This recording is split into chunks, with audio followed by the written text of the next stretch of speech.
C'est un massif montagneux niché au cœur d'un parc régional. Une région touristique au village haut perché où de nombreux artistes ont puisé leur inspiration. Mais c'est aussi une terre de vin que cette région. Et une AOC depuis 1988, le Luberon. Une appellation qui s'étend entre Cavaillon et Manosque, à l'intérieur d'un parc naturel régional. Le Luberon, c'est quand même 3000 hectares de vignes, une AOC créée en 1988, qui produit les trois couleurs, avec une petite dominante maintenant de rosé, à peu près 51% tous les ans, on va dire à peu près 20% de blanc tous les ans aussi, et puis une trentaine de pourcents de rouge pour compléter tout ça. D'après les copains, sur des bons terroirs, moi aussi je pense qu'on est sur des très bons terroirs. On a une facilité au niveau des pressions maladies parce qu'on a une climatologie assez particulière dans le sens où on a beaucoup de vent, un taux d'ensoleillement important, très peu de pluie on va dire. Donc en termes de maladie, on est tranquille. Des caractéristiques méridionales pour un vignoble qui ne fait pourtant pas partie de la Provence, mais bien de la vallée du Rhône, avec ses spécificités en termes de cépage. On va trouver des vins avec toujours des vins d'assemblage. On n'a pas droit au monocépage sur notre terroir. Donc assemblage obligatoire.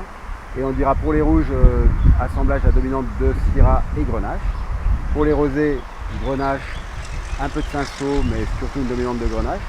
Et pour les blancs, Grenache blanc, Vermentino en plus grosse partie, plus plusieurs cépages complémentaires. Autre spécificité de l'appellation, c'est la production assurée à 80% par la coopération et le groupe Marenon, qui rassemble à lui seul pas moins de 9 caves coopératives. En parallèle, près de 60 domaines existent également, dont certains comptent bien explorer toutes les potentialités de l'AOC.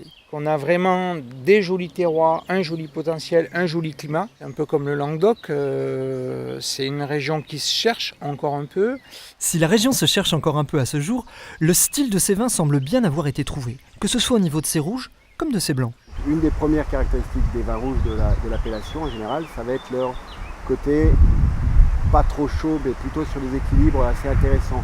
Une bonne buvabilité, un plaisir comme ça immédiat. On aura surtout des arômes plutôt fruités dans la plupart des années, un peu plus d'épices dans les années plus froides. On aura des tanins souvent qui sont des tanins plutôt fins et des vins assez goulayants, c'est-à-dire plutôt des vins de plaisir. Je pense que c'est de la gourmandise de fruits, c'est des vins qui ont moyennement tanniques on va dire et qui ont plutôt un accès immédiat à ce jour. Donc, par rapport à la région Vallée du Rhône, on est dans des terroirs de blanc avec beaucoup de fraîcheur. Alors, beaucoup moins de puissance, de longueur, de richesse de vin, mais des vins vraiment sur les équilibres, des belles vivacités, des beaux croquants. Des propriétés singulières pour des vins de la vallée du Rhône, apportées par des terroirs qu'ils sont tout autant. Par l'exposition, par rapport à ces histoires de fraîcheur, de nuit, de journées chaudes, donc du coup, nous donne un peu de buvabilité, plus de buvabilité, mais surtout des vins avec une certaine dimension.